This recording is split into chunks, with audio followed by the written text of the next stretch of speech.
Christmas time. Love Christmas, mate. Look at this. Wearing a Christmas sweater and everything. 13 quid on Amazon, this. Yeah, spared no expense. We're outside Greg's today. As you can no doubt see, the last bastion of traditional British fast food. Everyone knows Greg's, right? But I bet you didn't know, they've got a restaurant, or like a pub, a tavern style thing, where they serve food. And since this is Beer's Flavour of the Month, we're gonna check it out. A little Christmas special for you, actually, because there'll be 2 episodes in a month, I think. Yeah. Who's good? Who's good? We found it. Look, the Golden Flake. It's a funny name, you know, because Greg sells pastry, flaky pastry. I guess that's the idea, anyway.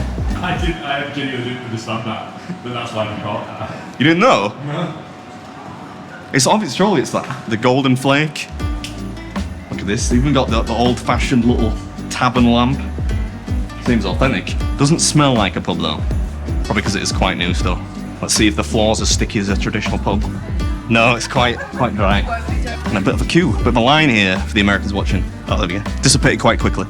Goodness me, it's an actual pub. They love a pub in Newcastle. No wonder it's busy at 11 AM. Step aside Beethoven. See if I can remember this.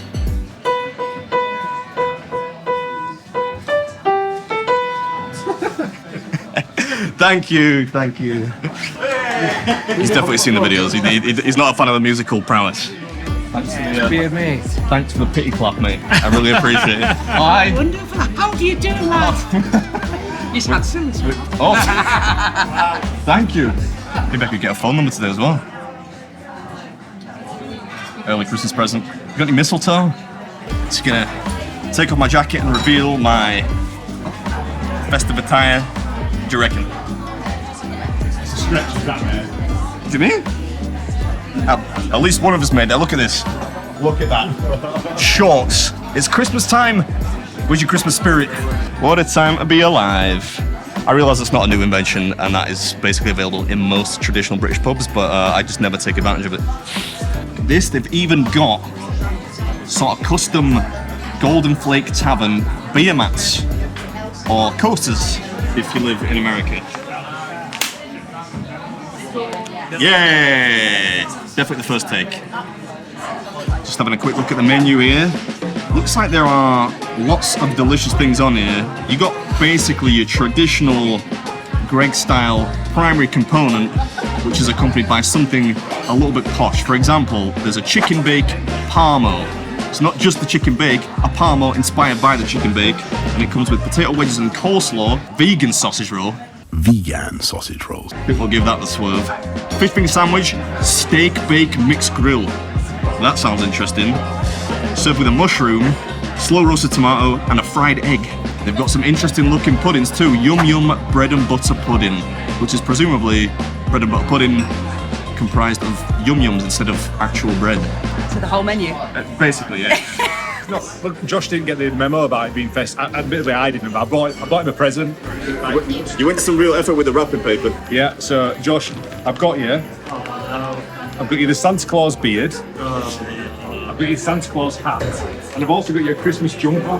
This time next year, Rodders. I've got nothing for Josh. You're gonna get so hot. Cheers, Josh.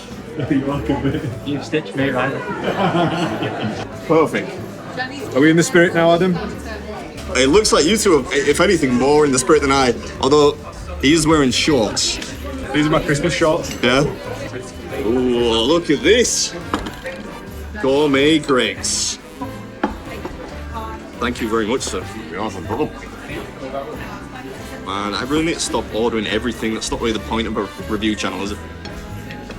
Thank you very much. Oh yeah, pickled onions.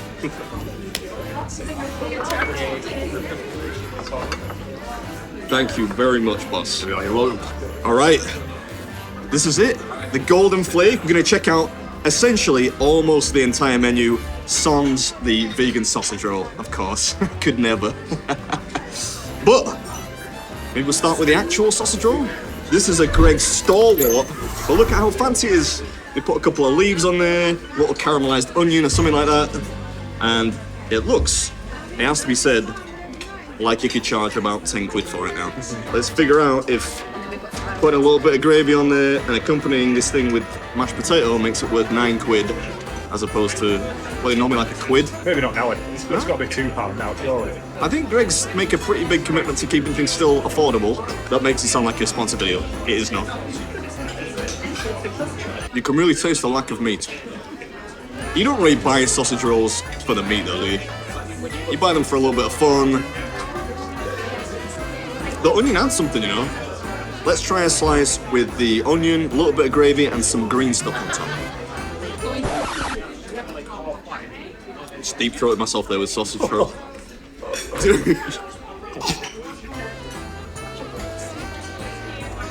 There's a slight pepperiness to the gravy, which sort of complements the sausage roll. It does slightly compromise the crispiness of the pastry, which really is one of the better parts of eating a sausage roll, I think. The pastry's good though. Do Greggs sell mash ordinarily? I think you already know the answer to that. Like, no. They just sell like pastries, don't they? Well, it's very rare that I actually go to Greggs. I never. So I didn't know if you could maybe buy like a pot of mashed potatoes or something. No? Yeah, this is pretty good. I'm probably not the greatest person to choose to listen to when it comes to reviewing mashed potato because in my household, my mum's interpretation of mashed potato was to literally mash potato and add nothing to it. So any mashed potato apart from my mum's tastes fantastic. Sorry, mum. That was good. I enjoyed that one. Let's have some more of the pink jammy pale ale. It feels pretty strong, that, you know. It doesn't feel like a weak lager. I was about to say the one I'm most excited to try is the Parmo chicken bake thing, which is quite ingenious because I don't know if you can see that, but it is basically a chicken bake, which is a pastry filled with chicken, normally some kind of white sauce. But since we're in the northeast, Newcastle, home of Greggs, they have topped it with cheese to make it look a bit like a Parmo. If you don't know what a Parmo is, where have you been? You could Google it, but it's essentially like a chicken schnitzel usually, topped with bechamel sauce. So this isn't a Parmo, but it's kind of Parmo inspired. Let's give it a taste test. Oh, that's really good, you know. That's good. Look at that. You got the creamy poultry goodness in the middle, a little bit of cheese on top, perfect. Delightful, boy. They're not skimping on the fillings here. Having not eaten at Greggs for a while, I sort of thought you might not get much in the way of chicken. There's a decent amount in there. I wasn't sure that one was going to work, you know, because usually I think if you put something wet and sludgy on pastry, it sort of takes away the point of pastry. But the cheese really works on top of that. Since 'tis the season of giving, and I would not want people to think that I don't allow the two camera monkeys to eat, got some chips. Some nice festive chips for you there. Thank you very much. There you go, Josh A. You're definitely eating polyester there, man. Coleslaw. Let's do some housekeeping here. Start stacking the plates up. What do you reckon? Fish finger butty?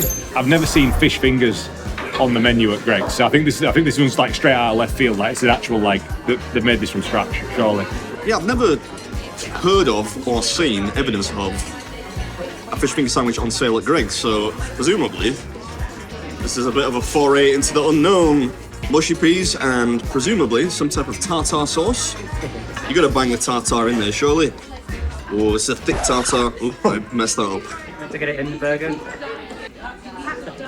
It's not a small fish finger sandwich, is it? It's fried though. A fried fish finger sandwich to me is always superior to a breaded and oven-baked fish finger sandwich. That's very fishy. I realise that sounds a little silly to say it, but normally white fish is not quite that pungent. It's not unenjoyable though. The bread is actually what makes this because it feels reasonably fresh. Not that I would not expect it to be fresh, but if we were down a Wetherspoon, say, I would expect something a little less fresh. The bread's good. Do you reckon the bread itself is Greggs bread? Because of course, Greggs is traditionally a baker. Should I dip this in the mushy peas? Yeah. Got to, surely. It's a lot of flavours there, isn't there? Tartar sauce, ketchup, fishy fish, and now a dollop of peas. The fishiest of fish. This might be the magic ingredient. You never know. You realise you don't like have to eat them on this channel. Yeah, but I'm never gonna leave food. Come on now. So what's the verdict on the fish finger sandwich? Probably not my favourite component thus far, but it was not unpleasant. A very fishy fish sandwich. So if you're into fish, you'll probably enjoy it. Well, next, Ploughman's. this does have to be a small criticism. Who's sharing that? That's a solo portion, if you ask me. I realise I'm probably not the perfect arbiter of that, but that's for one person, surely. My favourite part is just the solitary chunk of ham at the back here. That definitely came out of one of the ready-made sandwiches they sell. I'm convinced of it. This is the Bloody Mary ketchup, I think. Bloody Marys are, by their very nature, tomato, aren't they? That's what a Bloody Mary cocktail is. So it's tomato-flavoured tomato sauce. And there are raisins in there. Maybe it's not just your average ketchup after all. Oh, that's lovely. Try some of that, Josh.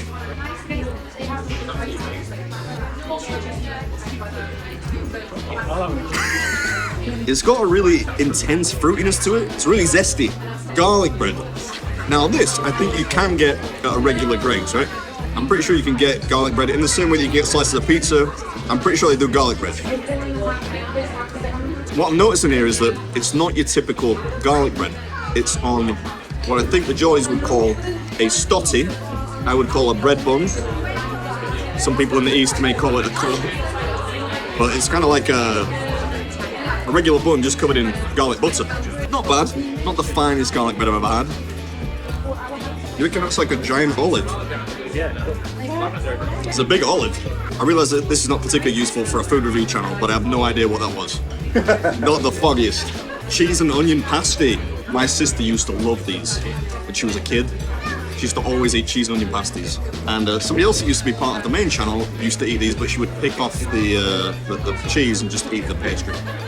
People say British cuisine is substandard, but if you ask me, cheese and onion pasties are up there, right?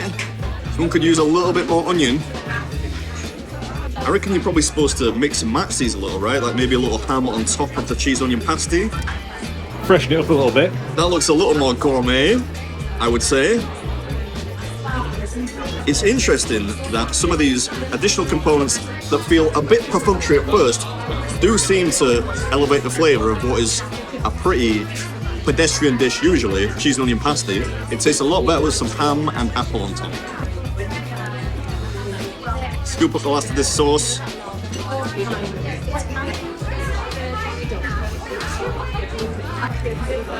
I think I've finally sussed out what these are. They're pickled walnuts. That's the height of posh. Never been a fan.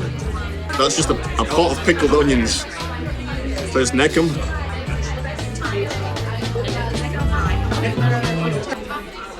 That's magic in one.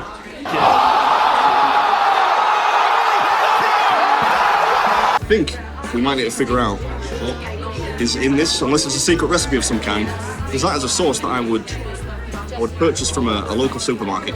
All right, 2 mains left to go, so still plenty to explore in the way of flavors.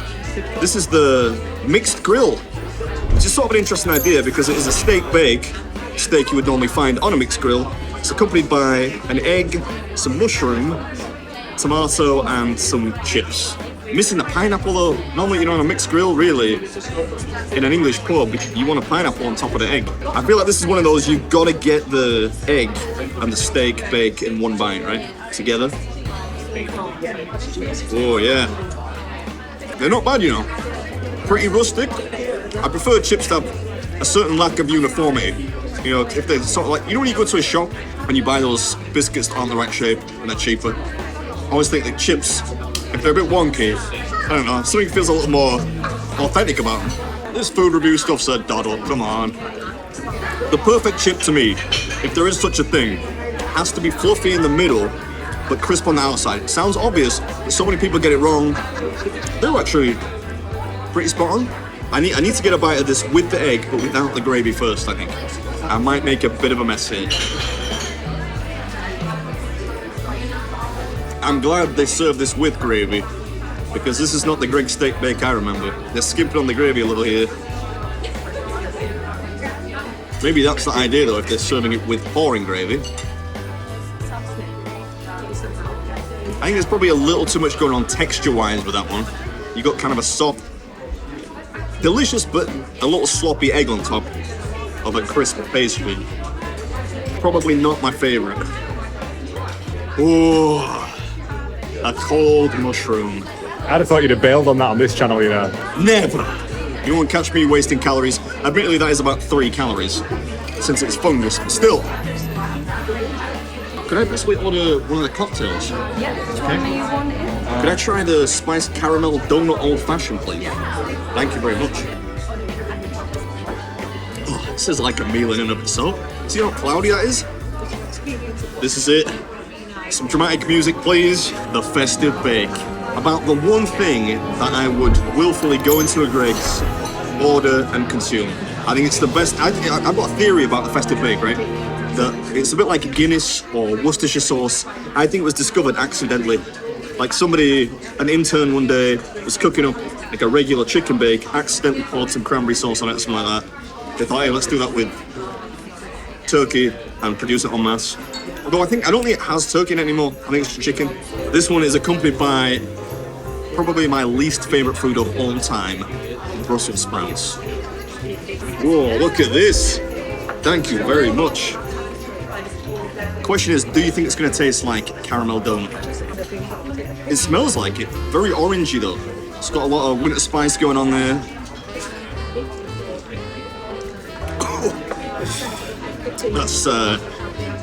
That's not for the faint of heart. That is strong. It's sweet though, the sweetness helps it. Gravy, for sure on this one.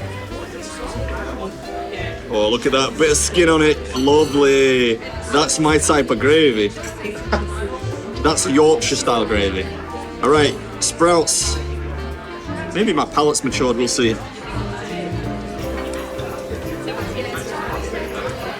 It just tastes rotten, man. I cannot believe that anyone likes sprouts. Go on, have a sprout. Cheers, Adam. No, the best. That gravy's pretty tasty. It's not bad, right? I think it's different to this gravy. I think it's served 2 types of gravy. Josh 1 gets caviar, Josh 2 gets sprouts. This, you can tell, is inspired by a real traditional Christmas dinner because we've had the sprouts, carrot, and in the back here, we got 2 pretty considerably sized roasties. See what the taters are like? They taste suspiciously like Aunt Betty's. I'm casting no aspersions, but I'm not sure they were roasted fresh this morning in the back. I think they could be frozen. Not a bad crunch to them though. Should we have some more of this? It's so strong. It's like caramel flavored ethanol. I'm very, very glad that they've sort of, admittedly quite sparingly, spooned out some cranberry sauce onto the plate here, because my one criticism of the festive bake in recent years is that there's not quite enough cranberry sauce in there for me.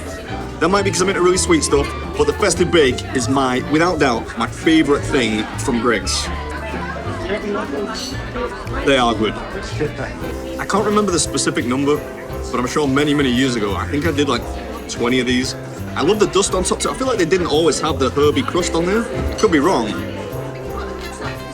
Ooh, all right. We're done with the Christmas mains. On to the best part of Christmas Day, if you ask me. Dessert, yay! So you can kind of tell by the top of this that it's inspired by the jammy donut that they do at Greggs, which I have had before. A little bit of dust on top. Whoa, it's a dense trifle. I was worried it was going to be a little watery. Whoa, look at that. Look at that. It's holding. Look at that. How impressive is that? It's holding its shape and everything. It just tastes like the jammy donut they do. That in trifle form. So if you're into that donut, you will like this. Nothing beats my mum's trifle though. That is the one thing she can make. Mostly because there's no real cooking involved. Oh yeah, look at that. Ooh.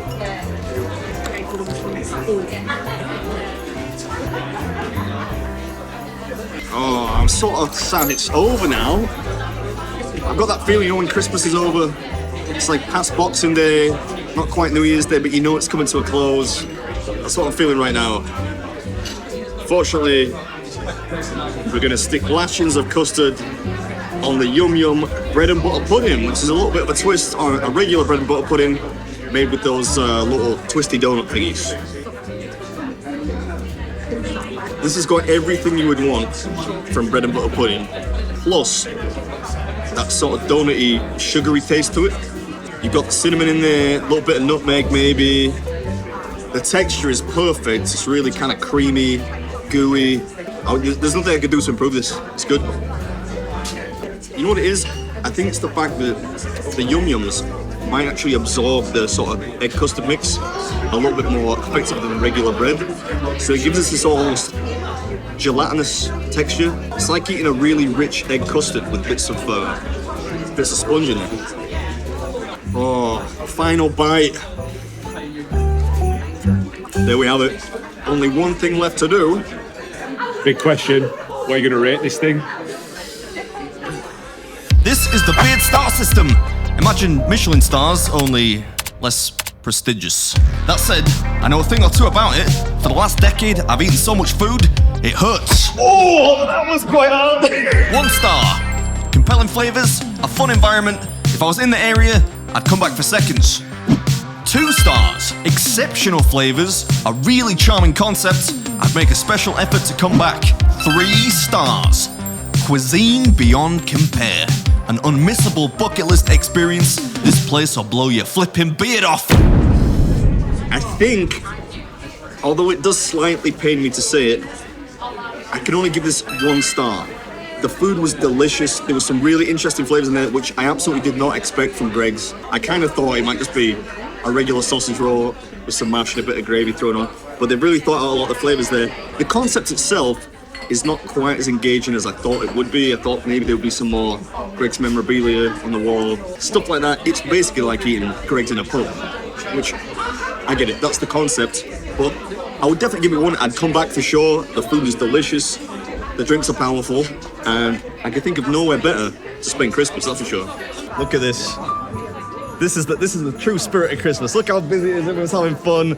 It's like a modern day Charles Dickens Christmas Carol, only without the rickets and Tiny Tim almost dying. But thank you for watching, I really appreciate it. Hope you're enjoying the new channel to some extent. Hope you enjoyed the Christmas special. Hope you have a great Christmas, be kind to one another, eat loads of grub, and catch you at the next episode, which I don't know what it's going to be, but probably something fun. I'm going to finish this really powerful beer now, man.